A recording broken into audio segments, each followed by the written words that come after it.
નમસ્તે વિદ્યાર્થી મિત્રો, આપ સૌ મિત્રોનું એન્ટાયર સ્ટડી ચેનલ પર હાર્દિક સ્વાગત છે. મિત્રો, આજના લેક્ચરમાં આપણે એસ્ટિમેશન એરર અને એક્ઝામ્પલ વિશે આપણે ડિસ્કશન કરીશું. એક્ઝામ્પલમાં આપણે જે અગાઉના લેક્ચરમાં આપણે જે અલગ અલગ ટાઈપ્સની જે એરર આપણે જોઈ હતી, એબ્સોલ્યુટ એરર, રિલેટિવ એરર અને પર્સન્ટેજ એરર, એના બેઝ ઉપર આપણે એક્ઝામ્પલ આપણે કેલ્ક્યુલેટ કરશું. ત્યારબાદ એસ્ટિમેશન એરર વિશે આપણે સમજ મેળવશું.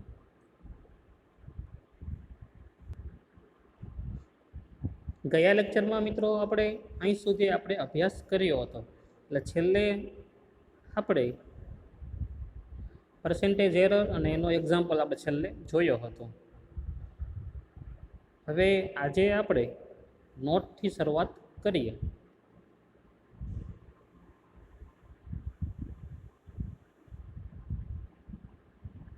તો નોટ આ પ્રમાણે છે કે if the number is rounded n significant figure and k is the first significant figure, then બે વસ્તુ અહીંયા એ લોકો ક્લિયર કરી છે આપણી પાસે કે ઇફ જો number is rounded N significant figure, N હશે શું હશે significant figure, and K is the first significant figure. K શું હશે મિત્રો? જે સિગ્નિફિકન્ટ ફિગર હશે એનો ફર્સ્ટ જે ફિગર હશે એ આપણે કે તરીકે લેવાનો છે. તો આ બે વસ્તુ જો હોય તો આપણે શું લખી શકીએ? ઈ આર. ઈ આર એટલે શું થાય? E R. આર એટલે રિલેટિવ અને ઈ એટલે એરર. એટલે ઈ આર એટલે શું થશે? ઇન શોર્ટ રિલેટિવ એરર થશે. તો એક અહીંયા આપણને એ લોકોએ આપણને ફોર્મ્યુલા આપણને આપેલું છે કે E R less than 1/k into 10⁻n−1. કે એટલે શું છે, એન એટલે શું છે, એ અગાઉ આપણે ચર્ચા કરી.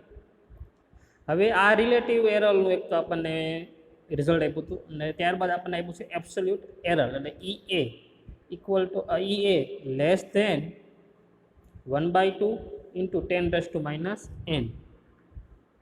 આ બંને વસ્તુ આપણે યાદ રાખવાની છે. એક્ઝામ્પલમાં એનો કંઈક ઉપયોગ આપણે આગળ આવે છે એટલા માટે. હવે અગાઉ જે લેક્ચરમાં આપણે ડિસ્કશન કર્યું હતું, જે એરર રિલેટિવ, એબ્સોલ્યુટ અને પર્સન્ટેજ, એનું હવે આપણે એક્ઝામ્પલ જોઈએ છીએ. હવે એક્ઝામની દ્રષ્ટિએ એનો એક્ઝામ્પલ પણ આપણી માટે ખૂબ અગત્યનો છે.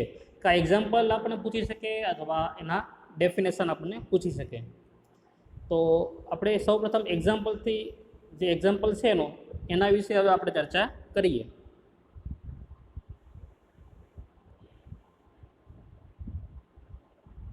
તો મિત્રો એક્ઝામ્પલમાં આપણને જોઈએ તો વીટી, પાછું વીટી એટલે શું?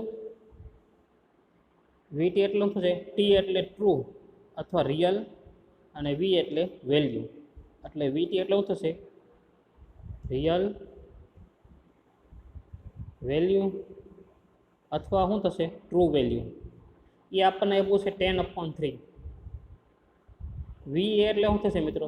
વી એ એટલે એપ્રોક્સિમેટ અને વી એટલે વેલ્યુ, એટલે કેવી થશે? Approximate value. એની વેલ્યુ આપણને આપી છે એપ્રોક્સિમેટ વેલ્યુની 3.3333. ધેન ફાઇન્ડ, એની ઉપરથી આપણે શું મેળવવાનું છે? ઈ એ, ઈ આર અને ઈ પી. ઈ એ એટલે એબ્સોલ્યુટ એરર, ઈ આર એટલે રિલેટિવ એરર, ઈ પી એટલે પર્સન્ટેજ એરર. આ ત્રણ વસ્તુ આપણે ફાઇન્ડ કરવાની છે. એના માટે આપણને બી વેલ્યુ આપેલી છે. તો આ ત્રણેયના આપણે ડેફિનેશનમાં ફોર્મ્યુલા આવી ગઈ છે. ફોર્મ્યુલાનો ઉપયોગ કરીને આપણે આ એક્ઝામ્પલ સોલ્વ કરીશું. તો સોલ્યુશન ફર્સ્ટ આપણે ઈ એ ફાઇન્ડ કરીએ.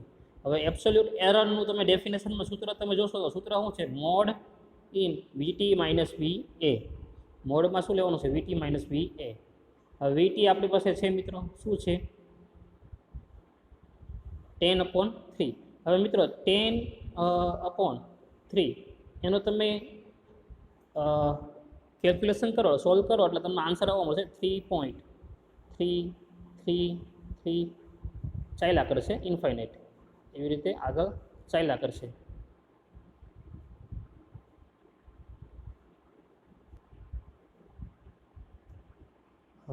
માફ કરજો મિત્રો. હવે શું આપણે છે વેલ્યુ આપણને આપેલી છે વીટીની આપણને 10/3. હવે મિત્રો તમે 10/3 તમે કરો એટલે આપણને આન્સર આવવું છે 3.3333 એમ ચાલ્યા કરશે.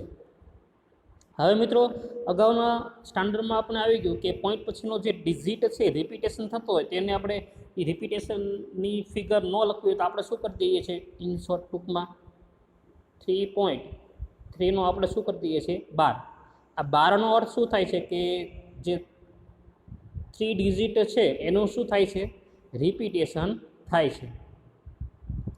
એટલા માટે મેં અહીંયા શું લખી દીધું 3.3નો 12 માઇનસ વીએ. વીએ આપણને આપેલો છે જુઓ તો કેટલો છે 3.3333 4 ટાઈમ્સ 3 છે.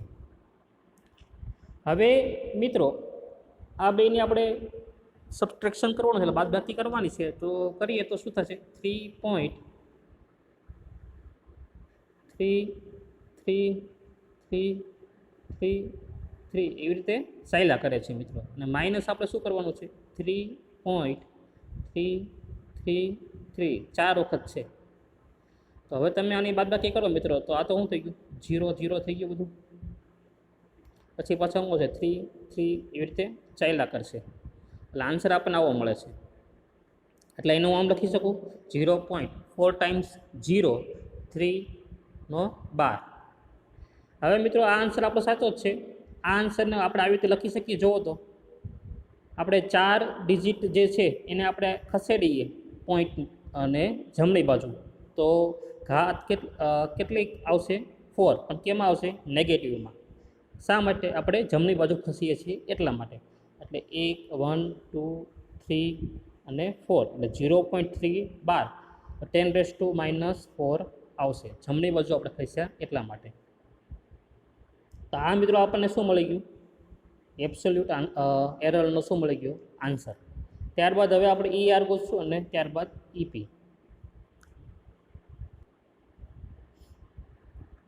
હવે મિત્રો ER નું સૂત્ર એટલે કે રિલેટિવ એરરનું સૂત્ર તમને ખ્યાલ હોવો જોઈએ. શું છે EA/VT. EA એટલે પછી શું થશે મિત્રો એબ્સોલ્યુટ એરર અને VT એટલે ટ્રુ વેલ્યુ. હવે EA નો આન્સર હમણાં જ તે આપણે મેળવ્યો કેટલો આવ્યો હતો 0.3 10⁻⁴ એ હમણાં જ તે આપણે આન્સર લાવ્યા. તો એ આપણે ડાયરેક્ટ અહીંયા એપ્લાય કરીએ છીએ. હવે જો મેં અહીંયા શું લખ્યું છે 0.333 મેં ખાલી 3 ડિજિટ દીધેલા છે એબ્સોલ્યુટ એરરના આન્સરના. તમે 4 પણ લઈ શકો 5 2 તમને જેમ અનુકૂળ પડે તમે લઈ શકો. આન્સરમાં જે વેરિએશન આવે એ માન્ય રહેશે ટૂંકમાં. એ આન્સર ખોટો ગણાશે નહીં તમારો. તો 0.333 3 ટાઈમ્સ લીધા છે આપણે અને 10⁻⁴ અને VT એટલે શું છે 10/3. હવે મિત્રો 0.33 10⁻⁴ અને આ છેદનો છેદ ક્યાં આવી જશે અંશમાં એટલે આપણને આવું મળશે. હવે તમે આનું સાદુરૂપ તમે આપો મિત્રો એટલે તમને આવું મળશે 0.9નો 12 10⁻⁵. હવે જે આન્સર અહીંયા મળે છે મિત્રો એ તમને 0.9999નું શું થાય છે રિપીટેશન થાય છે. રિપીટેશન થાય એટલે હું એને શું લખી શકું 0.9 લખી શકું. એટલે અહીંયા મેં શું લખ્યું છે 0.9 10⁻⁵. હવે મિત્રો આપણને આ જે આન્સર મળ્યો એને શું કહેશો રિલેટિવ એરર. હવે એબ્સોલ્યુટ એરર પણ મળી ગયું આપણને, રિલેટિવ એરર મળી ગયું. હવે છેલ્લું શું બાકી રહ્યું પર્સન્ટેજ એરર. હવે તો પર્સન્ટેજ એરર હવે આપણે ફાઇન્ડ કરીએ. તો પર્સન્ટેજ એરરનું સૂત્ર શું છે ER × 100. હવે ER તો હમણાં જ આપણે ગોઈતું મિત્રો શું આવ્યું હતું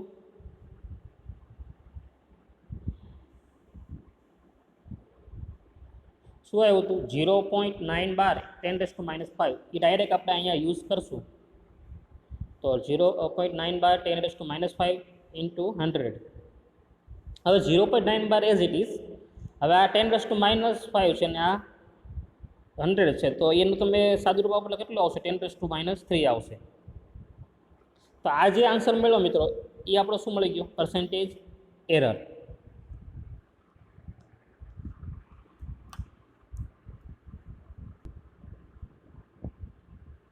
હવે મિત્રો પર્સન્ટેજ એરર પણ આપણને મળી ગયું. હવે અલગ આપણે એક રિલેશન પ્રસ્થાપિત કરીએ છીએ. હવે એની કેલ્ક્યુલેશન હવે આપણે સમજીએ. હવે મિત્રો એ નો આન્સર આપણે તમે જુઓ તો શું મળ્યો? તો આપણે 0.3 બાર ઇન્ટુ 10⁻⁻4 આપણને મળ્યો હતો. હવે જે અગાઉ આ લેક્ચરની શરૂઆતમાં એક મેં તમને નોંધ સમજાવી હતી, એ નોંધનો હવે આપણે ઉપયોગ કરીએ છીએ. એમાં તમને આઈડિયા છે કે નોંધમાં બે આપણે રિઝલ્ટ જોયા હતા. એક રિઝલ્ટ આવું હતું, એ લેસ ધેન 1/2 ઇન્ટુ 10⁻⁻n, એક આવું રિઝલ્ટ હતું. તો આનો ઉપયોગ આપણે અહીંયા કરીએ છીએ. હવે 1/2 છે મિત્રો, એનો હું શું લખી શકું? 0.5 લખી શકું, એટલે 0.5. હવે 10⁻⁻n છે. હવે n એટલે જે આપણને એબ્સોલ્યુટ એરરમાં જે મળે છે પાવર, ઘાત જે મળે છે એ આપણો શું બનશે? n બનશે આપણો. તો અહીંયા n ઇક્વલ ટુ કેટલા છે? -4. એટલે મેં અહીંયા શું લખ્યા? -4. તો ખ્યાલ આવી ગયો મિત્રો ક્યાંથી આપણે લીધેલું છે? જે નોંધ છે એમાં જે સૂત્ર છે એનો ઉપયોગ અહીંયા કર્યો છે. અને એ અહીંયા શું આવે છે? લેસ ધેન, એટલા માટે મેં લેસ ધેન લખેલું છે.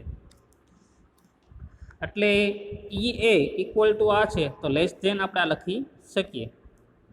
હવે મિત્રો આપણે એને કમ્પેર કરીએ તો કે ઇક્વલ ટુ આપણને જોવો તો કે ઇક્વલ ટુ આપણને કેટલું મળે છે? આપણને 3. અને n ઇક્વલ ટુ આપણે કેટલું મળે છે? આપણને 4. તો જે આપણી પાસે સૂત્ર છે નોંધમાં એનો ઉપયોગ કરીએ તો ER less than 1/k into 10⁻⁻1. હવે કે એટલે કેટલા લેવાના છે આપણે? 3. n એટલે કેટલા લેવાના છે? 4. તો વેલ્યુ સબસ્ટિટ્યુટ કરીએ આપણે એમાં, તો આવું મળશે આપણને 1/3 ઇન્ટુ 10⁻⁴ - 1. હવે 1/3નું તમે સાદું રૂપ આપો એટલે 0.3, એટલે કે 3નું રિપીટેશન થાય છે. 3નું રિપીટેશન થાય એટલે એને આપણે 0.3 બાર લખી શકીએ. એટલે 0.3 બાર અને 4 - 1 એટલે 3 આવે, +3. અંશમાં આવે તો શું થઈ જશે? -3. એટલે આપણને એક આવો રિલેશન મળે છે ERનો, 0.3 બાર ઇન્ટુ 10⁻⁻3. હવે મિત્રો રિલેશન જે આપણે મળ્યો છે, જે આપણું નોંધ પ્રમાણે બીજું સૂત્ર છે એનો ઉપયોગ કરીએ હવે કે એ લેસ ધેન 1/2 ઇન્ટુ 10⁻⁻n. 1/2 છે અને 0.5 લખી શકો અને n એટલે -4 લખી શકાય. તો એની ઉપરથી એક આપણને રિઝલ્ટ મળે છે તે હવે આપણે સમજીએ. તો શું કહે છે મિત્રો કે VA is a correct up to 4 decimal places and VA is correct to 5 significant figure. એટલે ઇન શોર્ટ જે VA એટલે જે ટ્રુ એપ્રોક્સિમેટ વેલ્યુ છે મિત્રો, એ આપણને કેટલા ડેસિમલ સુધી કરેક્ટ મળે છે? 4 ડેસિમલ સુધી.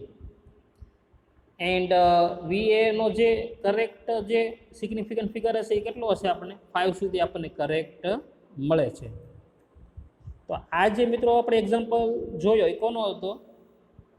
અલગ અલગ ટાઈપ્સની જે એરર હતો એના બેઝ ઉપર આ એક્ઝામ્પલ હતો.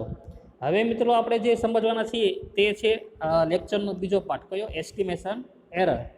એ આપણે સમજવાના છીએ.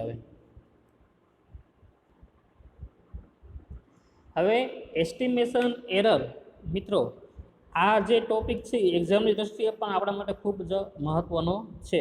બે વખત આ જે થિયરી છે એ 7 માર્કમાં પૂછાઈ ગયેલી છે. એટલે તમને એક્ઝામમાં તમને એમ પૂછે કે ડિફાઇન એસ્ટિમેશન એરર, તો તમારે આખી આ થિયરી લખવાની થશે. અથવા તમને એનું ખાલી ફોર્મ્યુલા સાબિત કરવાનું પૂછે, તમને એવું પૂછે કે પ્રૂવ પછી આ છે એનું જે રિઝલ્ટ છે કોનું એસ્ટિમેશન એરરનું less than equal to mod del F upon del x R second મોડમાં શું છે del x R upon Y. તો તમને આવું પણ પૂછે કે આવું સાબિત કરો, એ પણ તમને 7 માર્કમાં પૂછે. આવું પૂછાય આઈધર ઓર એસ્ટિમેશન એરર, બેમાંથી કોઈ પણ તમને પૂછી શકે. તો એનો આન્સર આપણે આ જ આવશે ટૂંકમાં. તો હવે આપણે એસ્ટિમેશન એરર વિશે હવે ચર્ચા કરીએ.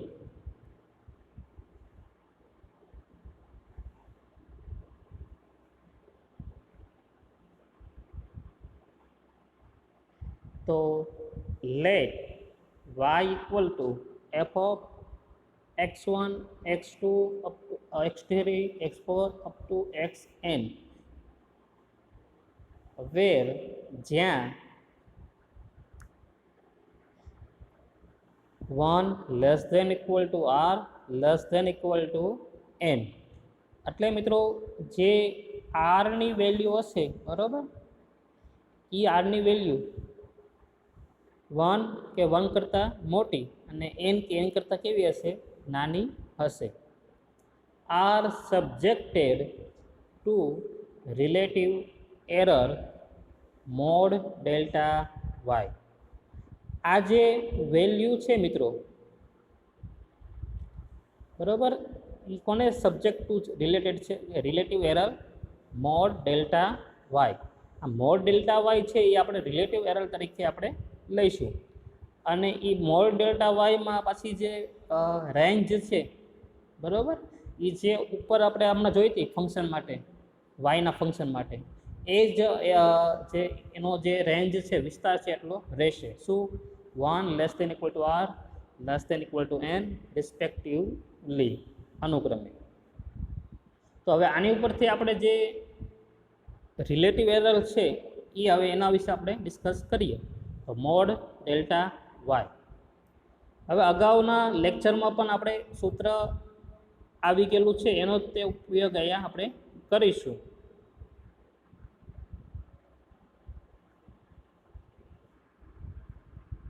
તો મિત્રો અગાઉના લેક્ચરમાં આપણે સૂત્ર એક આવી ગયેલું કે ડેલ એફ ઓફ એક્સ હોય તો F of x plus H minus F of x, આવું સૂત્ર આપણે અગાઉ આવી ગયું.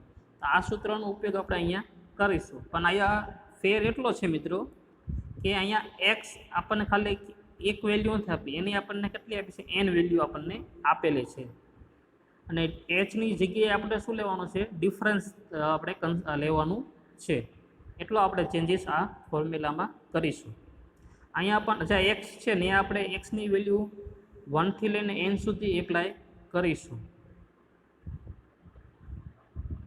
તો મિત્રો જે ફર્સ્ટ આપણું ટર્મ બનશે તો એ શું બનશે, એફ ઓફ બ્રેકેટમાં શું આવશે x1 plus delta x1. Second શું આવશે મિત્રો x2 પ્લસ ડેલ x2. પછી એની પછી તમારે લખવું હોય તો શું આવશે x3 પ્લસ ડેલ x3 આવે. તો એવી રીતે તમે આગળ ચાલો એટલે છેલ્લે આપણને મળશે xn પ્લસ ડેલ xn. તો આ જે સૂત્રનો જે પહેલો પાર્ટ હતો કયો F of x plus H એ પૂરો થયો. પછી હવે નિયમના શું આવશે માઇનસ, એટલે અહીંયા શું આવશે હવે માઇનસ. પછી છેલ્લે શું હતું સૂત્રમાં એફ ઓફ એક્સ હતું, પણ મિત્રો અહીંયા એક્સની જગ્યાએ આપણી પાસે આ વેલ્યુ છે તો એ એપ્લાય આપણે કરીશું. તો આખું જે છે એ બેઠું આવશે એટલે F of x1 x2 up to xn આવશે. હવે મિત્રો હવે આગળ એનું હવે આપણે સાદું રૂપ આપણે આપીએ.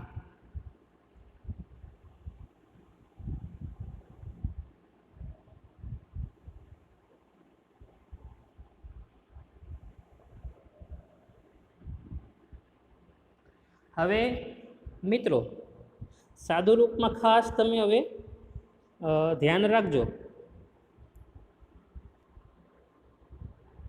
તો સાદું રૂપમાં મેં કીધું એમ કે હવે જો આપણે શું કરીએ છીએ, આ જે વસ્તુ મળે છે મિત્રો અહીંયા તમે જોશો તો બે વસ્તુ છે x1 પ્લસ ડેલ x1. તો આ બંનેને મિત્રો અલગ અલગ રીતે હું લખું છું. આને અલગ રીતે લખું છું અને આને અલગ રીતે આપણે લખીએ છીએ. તો હવે કઈ રીતે એ લખીએ જોઈએ આપણે તે સમજીએ હવે. તો હવે મિત્રો જુઓ, અહીંયા શું છે x1, અહીંયા x2, પછી શું આવશે x3 આવે, અને છેલ્લે શું આવે xn, અને આગળ હું ગુણાયેલું છે ફંક્શન f. તો એને હું અલગ બ્રેકેટમાં લખી દઉં છું. ઓકે, તો હવે મિત્રો જે વધ્યું છે વચ્ચે આ બધે કેવી છે પ્લસ નિશાની, તો અહીંયા શું આવશે પ્લસ. હવે બાકીનું જે મિત્રો અહીંયા વધ્યું છે એવું છે del x1 del x2 up to del xn વધ્યું છે, અને એને આપણે f વડે મલ્ટીપ્લાય કરવાનું છે. તો એ જે ડિફરન્સ છે મિત્રો એને આપણે જો આવી રીતે લખું છું del x1 del by del x1. હવે એનું આપણે શું કરીએ છીએ x1 ને સાપેક્ષે વિકલન, પછી બીજું જે સ્ટેપ છે del x2 del f upon del x2, ને કોનું આપણે કરીએ છીએ મિત્રો fનું, પણ અત્યારે f આપણે ક્યાં લીધેલો છે કાઉન્સની બહાર. આગળના સ્ટેપમાં f આપણે અંદર મલ્ટીપ્લાય કરી જ દેવાનો છે. પછીનું જે નેક્સ્ટ ટર્મ આવશે મિત્રો એ શું આવશે ડેલ x3 ડેલ બાય શું આવશે ડેલ x3 મળશે આપણને. એવી રીતે તમે છેલ્લું પદ લ્યો મિત્રો તો એ શું આવે del xn del by del xn, અને આયા પાવર કેટલી હશે મિત્રો કાંઈ હોય તો કેટલી આવશે 1. હવે આ જે આખું આ ટર્મ છે ને મિત્રો એનું હવે રિપીટેશન થાય છે, પણ હવે એની ઘાતમાં શું થશે વધારો થશે. અહીંયા 1 હતો, પછીનું જે સ્ટેપ આવશે મિત્રો સ્ટેપ તો આખું આમ નામ રહેશે, પણ એની પાવર વધશે. અહીંયા 1 હતી, હવે કેટલી આવશે 2, અને ફંક્શન તો f ગુણાયેલું છે બધામાં એ સેમ રહેશે. હવે એની પછી જે નેક્સ્ટ ટર્મ આવશે મિત્રો એમાં આ તો કેવું રહેશે સેમ, એટલે એ તો આખું કેવું રહેશે સેમ, પણ પાવર કેટલી આવશે એની 3, અને એની સાથે શું ગુણાયેલું રહેશે f. તો આવી રીતે આગળ ચાલ્યા કરશે પ્રોસેસ. પછી મિત્રો એ આપણું કામ ને પૂરું થાય છે. હવે આપણે જો આ જે પહેલું જે સ્ટેપ હતું એમાં આપણે જોઈએ તો આટલાનું સાદું રૂપ અપાઈ ગયું, બાકી કયું રહ્યું આટલું રહ્યું. તો એને હું એઝ ઇટ ઇઝ એમનું લખું છું, બરાબર, એને આપણે કાંઈ ચેન્જ કરતા નથી એમાં. તો આ જો આખું as it is minus f of x1 x2 up to xn.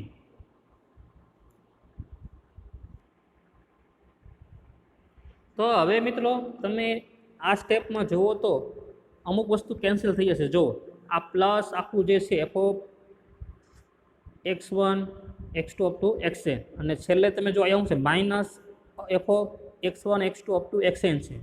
તો આ પ્લસ છે ને આ કેવું છે માઇનસ, તો એ શું થઈ ગયું કેન્સલ થઈ જશે, બરાબર. તો બાકીનું જે વધે છે મિત્રો હવે એ આપણે લખીએ. હવે જો આ તો કેન્સલ થઈ ગયું, તો બાકીનું એટલી વસ્તુ વધી છે મિત્રો. જુઓ આ વસ્તુ વધે છે, અને એમાંય તે હવે જો મિત્રો હું શું ચેન્જ કરું છું તમને કહું છું. આ f જે છે મિત્રો એને હવે આપણે અંદર લઈ જઈએ છીએ મલ્ટીપ્લાય બ્રેકેટમાં અંદર લઈ જઈએ છીએ, એટલે આમ લખાશે જો del x1 del f upon del x1 plus del x2 del f upon del x2 plus up to plus del xn del f upon del xn, અને એની પાવર કેટલી આવશે મિત્રો પહેલાં 1 આવશે. નેક્સ્ટ ટર્મ એનું તમે લખો મિત્રો તો એની પાવર કેટલી થઈ જશે 2 આવશે, પછી 3 4 5, પણ આ તો કેવું રહેશે બધામાં સેમ રહેશે, સરખું રહેશે, ખાલી એની ઘાતમાં વધારો થશે. તો એવી રીતે પ્લસ શું લખ્યું છે મેં શૂન, એવી રીતે પ્રોસેસ ચાલ્યા કરે.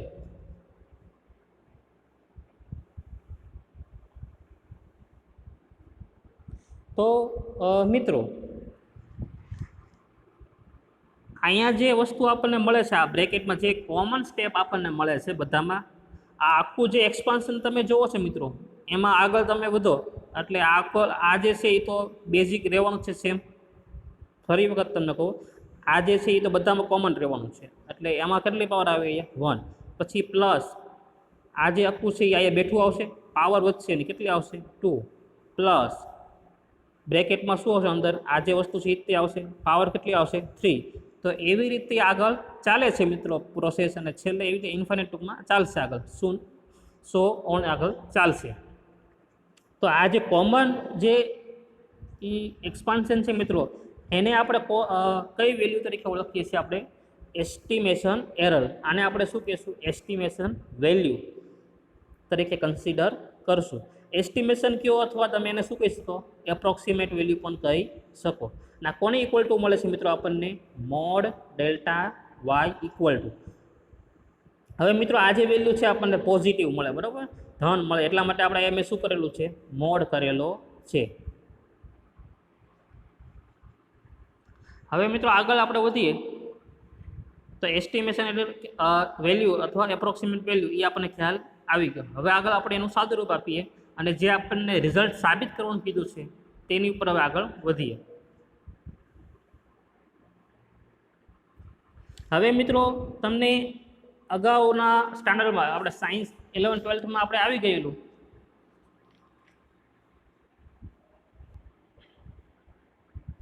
એમાં એક રિઝલ્ટ આપણે આવેલું છે કયું કે મોડ એ બી હોય, મોડ એ બી હોય તો એને જો આવી રીતે મોડ આપણે દૂર કરીએ મિત્રો તો એને આપણે આમ લખી શકીએ મોડ એ મોડ બી, આવી રીતે લખી શકીએ. ફરી વખત કહું છું મિત્રો શું કે મોડ એ બી તો એને આપણે શું લખી શકીએ મોડ એ અને મોડ બી, અલગ અલગ ઇન્ડિવિજ્યુઅલ એને આપણે મોડ તરીકે લખી શકીએ.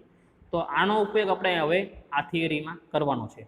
તો હવે જો મિત્રો આ શું આવી ગયું મોડ છે આખું બરાબર એ બી, તો અને વચ્ચે સંબંધ એડિશનનો છે તો એ તો સંબંધ જે હશે એ તો એઝ ઇટ ઇઝ રહેશે, પણ જે આ એ અને આ બી એને આપણે અલગ રીતે અલગ અલગ મોડમાં આપણે લખીશું. કઈ રીતે કે મોડ ડેલ x1, બીજા મોડમાં શું આવશે del F upon del x1. હવે જે નિશાની છે એ તો એઝ ઇટ ઇઝ રહેશે. પછી શું આવશે mode del x2 mode del F upon del x2 plus up to plus mode del xn mode del F upon del xn. તો આવી રીતે એ જે મેં હમણાં તમને સૂત્ર કીધું હતું એનો ઉપયોગ આપણે અહીંયા કર્યો. એમાં આપણો આ એ થઈ ગયો અને આ શું થઈ ગયું બી. હવે મિત્રો જે આ એડિશન આપણને આ જે આખું એક રિઝલ્ટ જે મળે છે એ તમે જુઓ તો બધા સંબંધ કેવો છે સરવાળાનો, એટલે આપણે સબમેશન મૂકી શકીએ. એટલે મેં એ શું મૂક્યું છે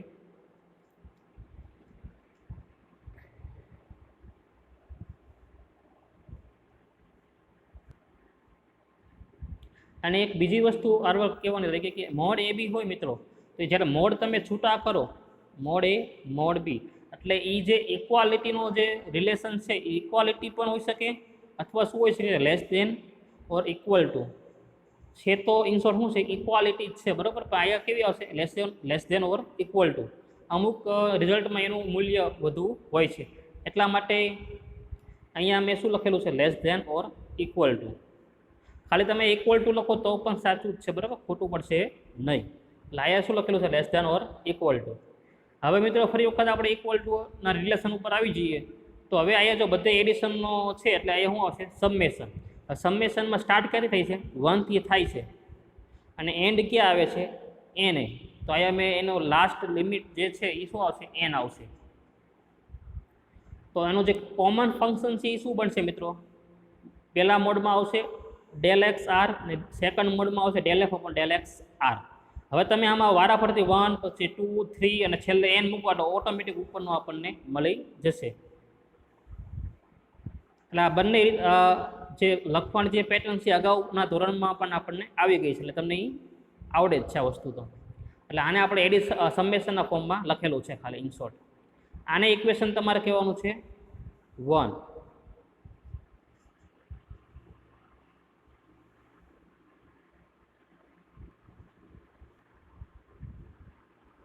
તો મિત્રો હવે જે ઇક્વેશન 1 મળ્યું હતું આપણને ઇક્વેશન 1માં આપણને ખબર હોય તો શું મળ્યું હતું ડેલ વાય ડાબી બાજુ હતો અને જમણી બાજુ આખું ટૂંકમાં તમને ખ્યાલ છે શું હતું summation R equal to 1 to n del x R અને બીજા ઓલામાં શું હતું del F upon del x R હતું બરાબર.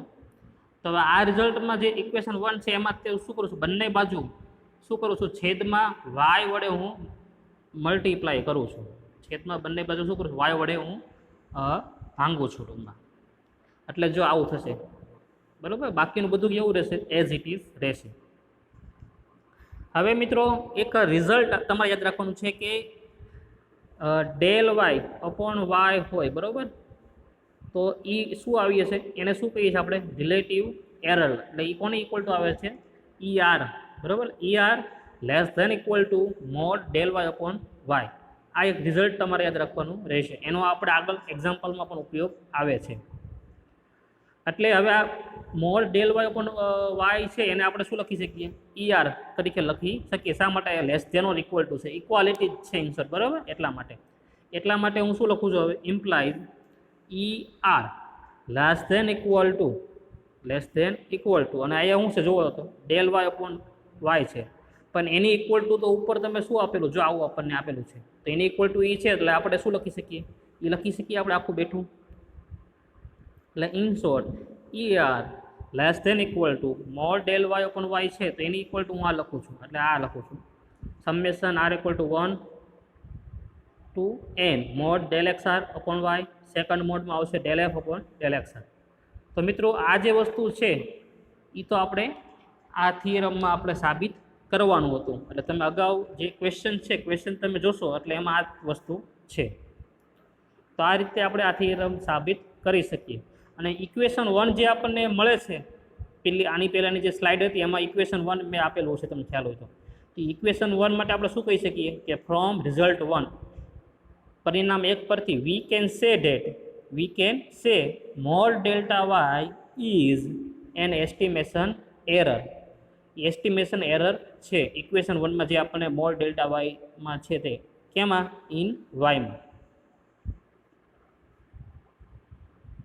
તો આ જે ઇક્વેશન 1 છે એની વાત એ લોકો કરે છે કે જે એસ્ટિમેશન એરર છે મોર ડેલ્ટા વાય એ કયા ઓલામાં છે, વેલ્યુમાં વાય માટે છે.